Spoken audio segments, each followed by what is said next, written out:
Hello, everyone. I'm Mike Toledo, your host on Dent Time PDR, a podcast about PDR training, tutorials, interviews, and much more.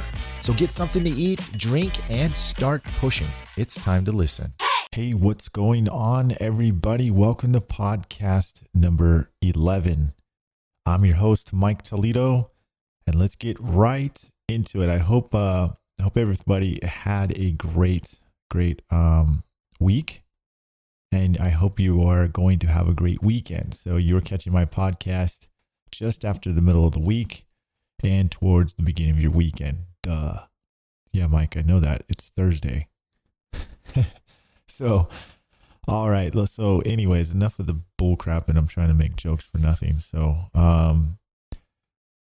listen, you guys know I am all crazy about tools. I love tools, and I think that tools have really made technicians become not only faster, more efficient, and cleaner. If you've been in the dark about tools and you haven't even heard one episode of PDR Tool Time, you should get your butt over there because it is 90% about tools. You got Daniel Grom, who's pretty much got a problem, but you'll benefit off his problem because he has double or triple the amount of tools that I do. And then you have Vinzo, good old Vinny from Dent's No More. And he, at first when he came on the show, he didn't buy tools. But now I think he's just got a bunch of he's just got a bust of tools, a bunch of tools. And so you should listen to that program right there. And then John Hiley was on it. He's had some really good in the episodes, some good techniques and his advice on how he was using those tools, things like that. But I'm going to give you my own version of the latest tools that I think should be on your wish list, because we are getting, well, I don't want to say it, but we are getting closer to Christmas than we aren't, right? So I think these tools should go on your wish list, and I will explain why, because some of them are high budget tools, and you probably want to kind of give your wife a little bit of hints here and there that you want something, or you're going to be buying something. So let's talk about a tool that I reviewed probably about a few months ago, and it is the PDR, not the hot box, but the power PDR box. Okay. It is amazing machine. Yes, there are some drawbacks, and some people say, I'm not going to buy it if I have to, remove the E-coat. And that is the drawback, but I think it's one heck of a tool. Let me just go back. Let me just reverse a little bit. This tool is a tool that it's kind of like the hot box. I would say it's like a cousin of the hot box, but instead of working from the top of the panel, it works from underneath. And for it to work right, or work at all, you have to sand down the E-coat. It has to be bare metal from underneath. Now, why would you want to do that? Well, let's say you have a nice oil can dent, like a really stretched metal. That is going to help tighten up the metal. Not only tighten it up, but get it flat. So you can tap down and then tool the rest, get it at least workable. And I find if you really can dial in the settings, you can actually finish it. It's like you're using a wand from underneath and you're doing circles and things like that. I'll put a link on this right here, but it's going to set you back close to $2,000. They might have them on sale. I haven't seen them cheaper than $1,500. In fact, I don't think I've seen them even that cheap, but you might catch them. You might catch those things online. And heck, you might usually want to wait for Black Friday. So a lot of these people have huge amount of sales for Black Friday. They didn't used to. I remember John and I for Dent Trainer used to have only the ones that have Black Friday sales for our events, and a couple of tool manufacturers did. But now it is the event of the year. Everybody waits to buy the big stuff on Black Friday. But if you can't wait, I would definitely pick up that PDR power box. It is legit.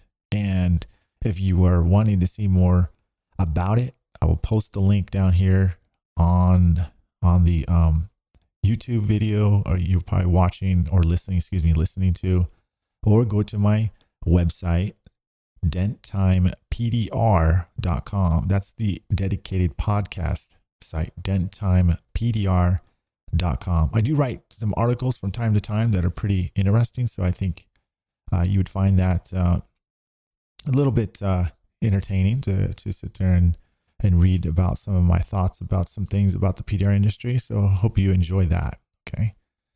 The other up and coming, or not up and coming, but tools that I'm really, really starting to dig a lot is the stand liner tools. I like them so much that I've been cutting them off and putting octagons on them, on the ends, and then putting my own handle. I actually save their handles, and then I put a quick release on it. And that is just super helpful. I don't know about you guys, but I don't like carrying handles everywhere in my drawer. If I have to move my tools from one thing to from my shop, maybe I'm going to go do a repair. I don't want to have to like carry all these handles. I don't know if you've ever put like handles, carry a bunch of handles that have the tools with the handles, right? Pick up like 5 tools with handles and see how heavy that is. And if you can find something similar without handles, maybe some ultra tools with the octagons on there, not only is it a lot lighter, it's a lot easier to transport, a lot easier to organize. And I think it just is not as cumbersome. So, but getting back to the stand liner tools, I'm waiting for this pirate hook. Now I asked Thomas, who's the son of Kazmir's, and I said, hey, I need the pirate hook. I really want the pirate hook. This is like maybe a month and a half ago. He goes, no, Mike, I'm going to send you the newest pirate hook out. We got the smaller one. I said, okay, cool. So he sent me that out, and I like it, but I know I would have liked the main pirate hook better. Now, here's the dealio. I sent him an email or a message the other day, told him I really don't care for it. I don't find as much usage. I really wanted the main pirate hook, but this is what I think about it. And I told him it wasn't positive. So the only reason why I'm telling you this is because the other day and today, I found a good use for it. So I was doing a smash on a front fender of what the heck is it? A Subaru. Now, for some of you guys, like, Subaru is super easy. It's light. Well, it's very easy to underestimate because, yes, it is light. No, it's not easy. It's like trying to take a big dent out of a beer can. It's like if you move the metal here, you'll make too much of a high, or the metal will crinkle, or the edge will kink. So the dent was indeed all the way down to the edge. I removed the molding, the side molding, the fender flare. And I have a bunch of tools. I have another stand liner tool as well that helps me get to the edge. But what I end up using is that new mini pirate hook. Now I needed a little bit more leverage because the tire wasn't giving me that much leverage, even if it's turned. So what I did is I used the moose knuckle, and I put the moose knuckle on top of the tire, and then I used that mini pirate hook.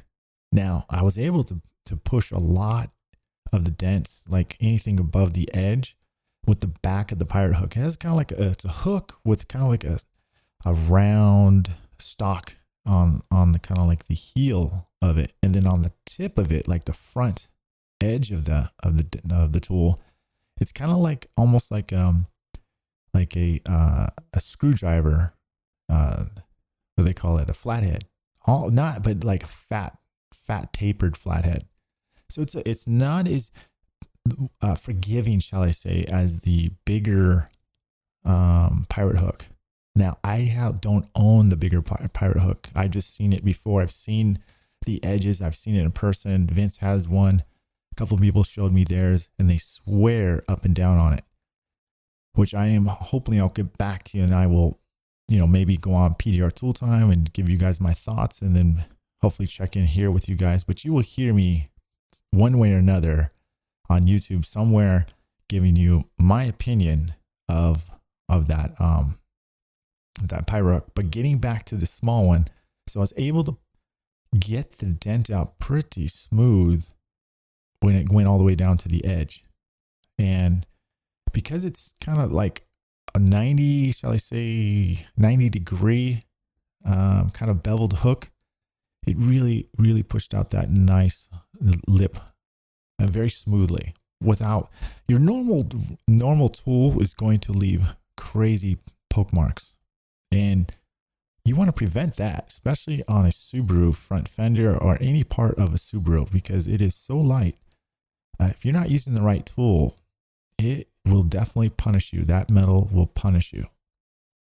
So another tool I was using of the Stanliner tools is the Killer Whale Tail. Now, I don't know why he calls it Killer Whale Tail, because it is nothing like a whale tail that you can imagine.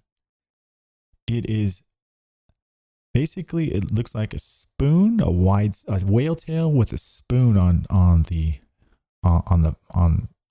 Okay, shaped like a whale tail, but beveled like a spoon. That's how I can describe it.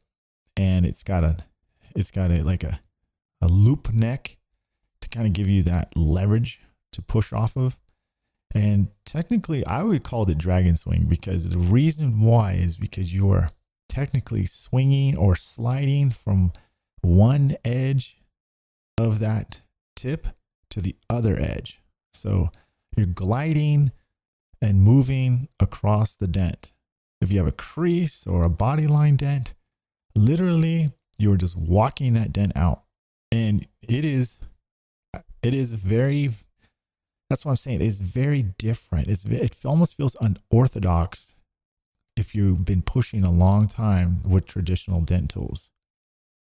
So I like it because it feels like I'm learning PDR all over again. It kind of gives me like a different excitement on like, wow, you really want to like try different dents with it. And you really are starting to find different ways to use it. You can push straight on with the dent. It's like a dolly.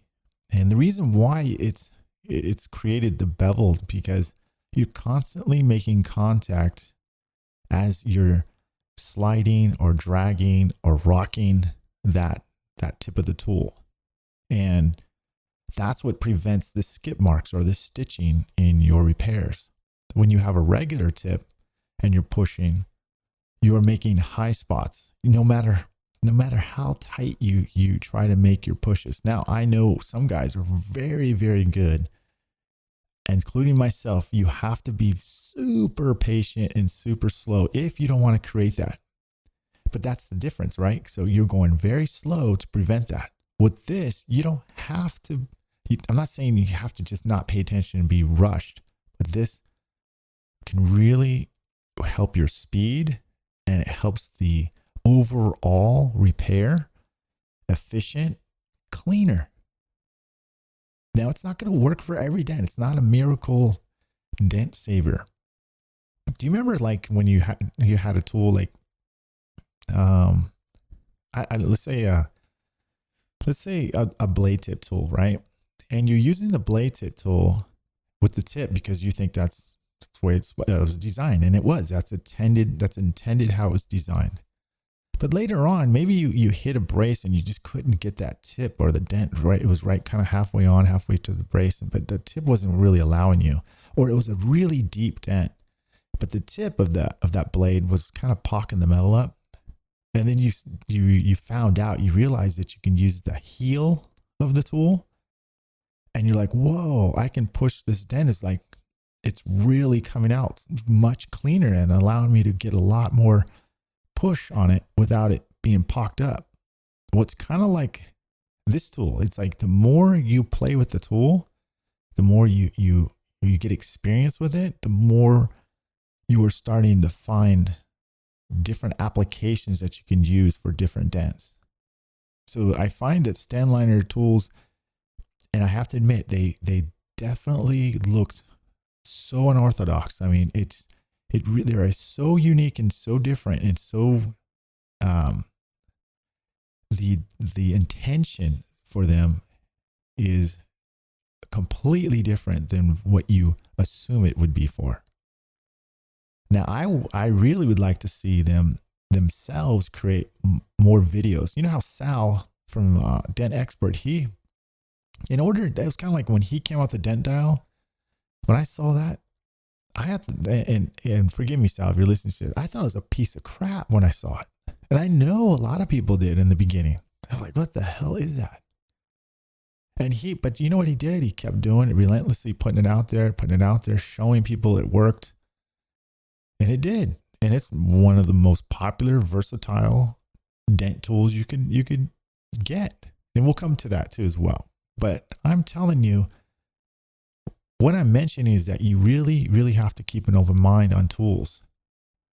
So look out for the stand liner stuff, okay? I will be posting some cool videos. I did post some videos, and the other one was the snake tool. Amazing. That's probably one of my favorites. And I'm going to order the hook tool. That's called it's called the crane tool. So basically it's like the snake tool, but a much more bigger neck on it, like a round. It looks like Captain Hook. So very unique, very different tools, and how you apply them is very unique. So I think we're starting to see a different turn, like in things. We finally are starting to open up, and I've known Kaz since the Dording days, Dording.com. And we also used to kind of doubt like how he fixed cars. But there you go again, right? You're getting that closed mind. It's funny how we think it's almost guilty until proven innocent, right? It's not going to work. We said the same thing. We keep repeating history. We said the same thing with glue pulling. That doesn't work. There's no way it's going to pull the paint. How is that going to do it? Blah, blah, blah. Now look at the just glue pulling itself is an art itself. I mean, it has really, really come a long way. This podcast might get a little bit longer because I've got so much stuff to talk about. My other favorite tool right now, the Reaper. Man, I'm telling you, you better buy it now, because it's going to be, I think, more expensive than what it should be right now. It's $85. And I think he said he's going to make it in an adjustable handle, which I think definitely needs. But if you just buy the tool itself, the tool handle faces the tip of the tool. So what it is, it's about a 30-inch tool, and it's kind of like a dent craft. Looks like a dent craft tool, like one of those door tools, those like nice curved door tool. But imagine the tip is more tapered, pointed, not super sharp, but it's pointed sharp. And it's tapered to about 8 to 10 inches, and then it starts getting shaded, like wider as it goes up to the shaft of the tool. Super, super strong. Very good door tool, very good fender tool. It's a must-have. You have to get that tool. If you're going to get any tool right now to add to your arsenal, and you're going to use it pretty much every day, that one, the Reaper. You're going to use it every day. If you fix a lot of door ding stuff, you're a route tech, you're a wholesale tech, you're going to use that one. Now, if you're a hail tech, yeah, you could still use it because you can tighten up the metal on the roofs, hoods, things like that. You'll use it. Don't get me wrong. You will.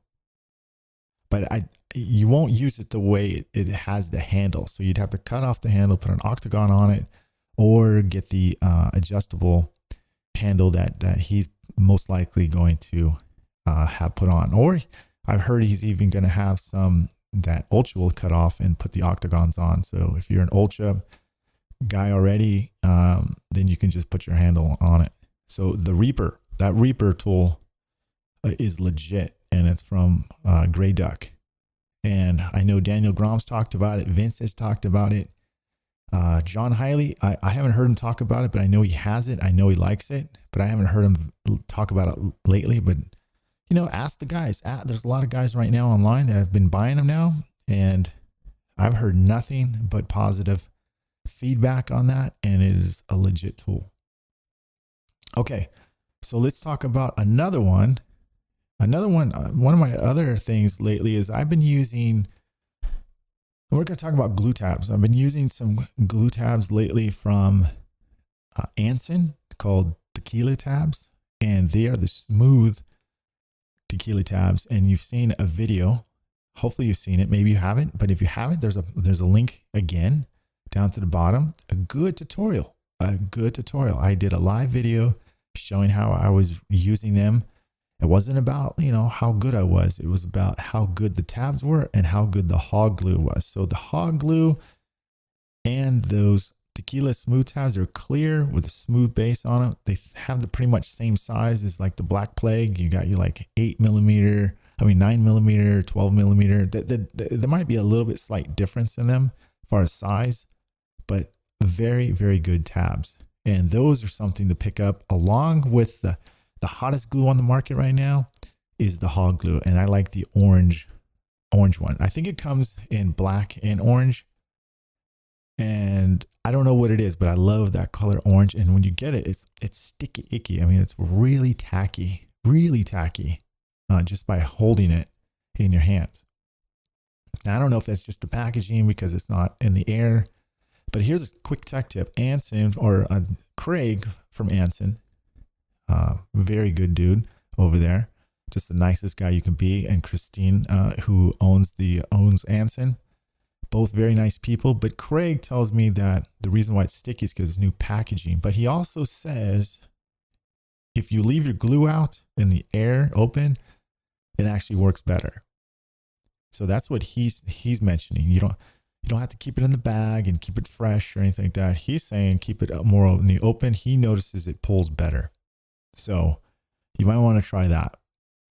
All right. The other tabs that I've recently been trying is the, I would say I'm going blank. Kiko, the Kiko flip tabs. Now I saw Jonathan, he's one of their reps for, Kiko. I would say he's the name brand guy for it.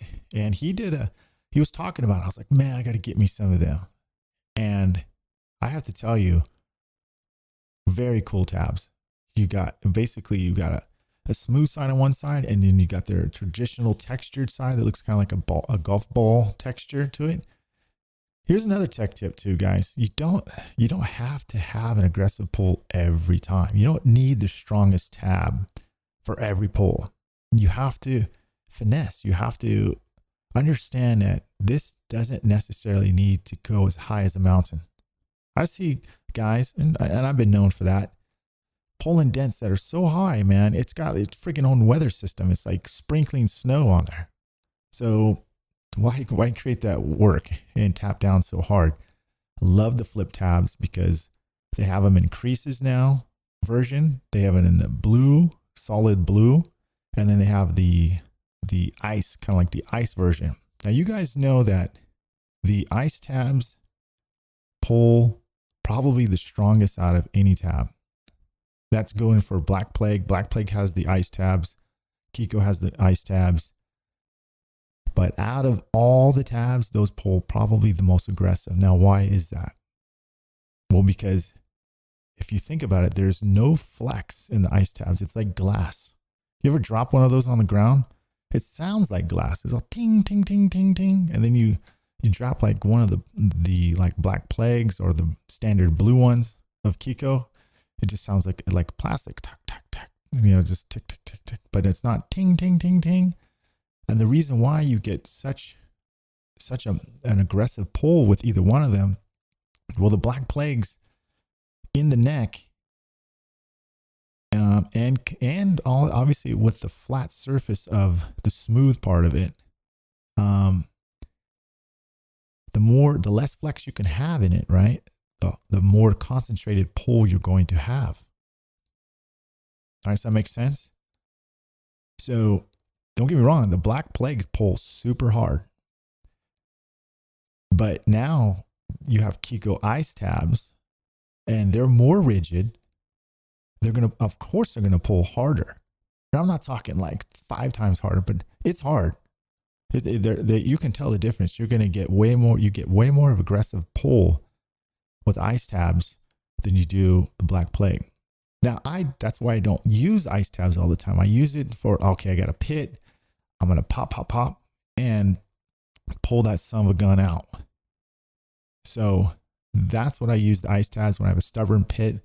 And when you're pulling a pit, listen, guys, you can't just give up and go, oh, it's not going to work. It's going to take work. You can get it. You just have to tap the crap out of the inside of that pit. Get it shallow, get it bigger, pull it, get smaller, repeat, rinse, process, repeat again, do it again. So that's something that you got to think about. It's not impossible. It's just going to take you a lot longer to do.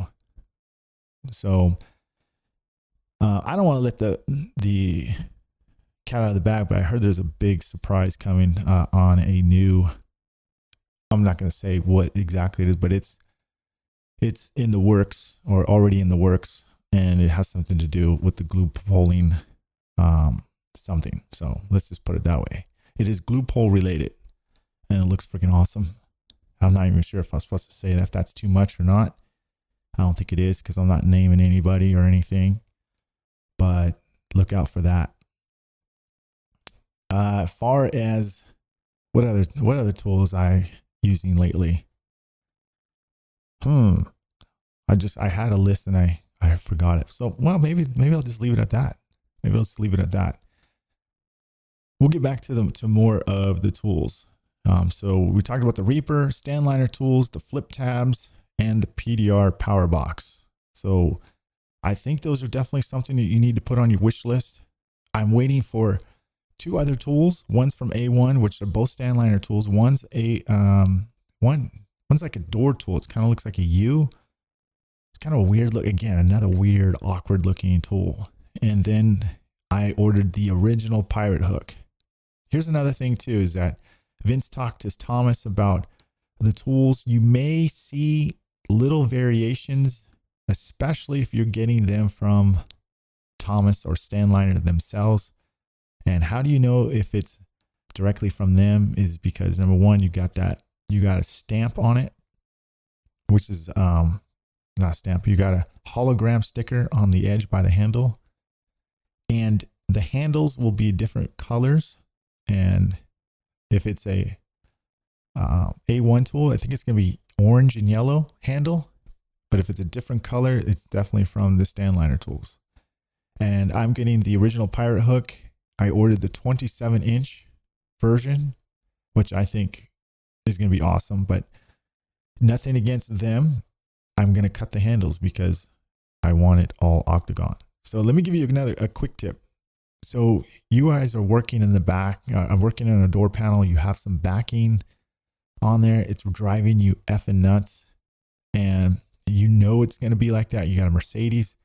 What I like to do, and this works for Bentleys too, is I like to heat the panel up with my heat gun, like really get it nice and hot, warm, or actually hot.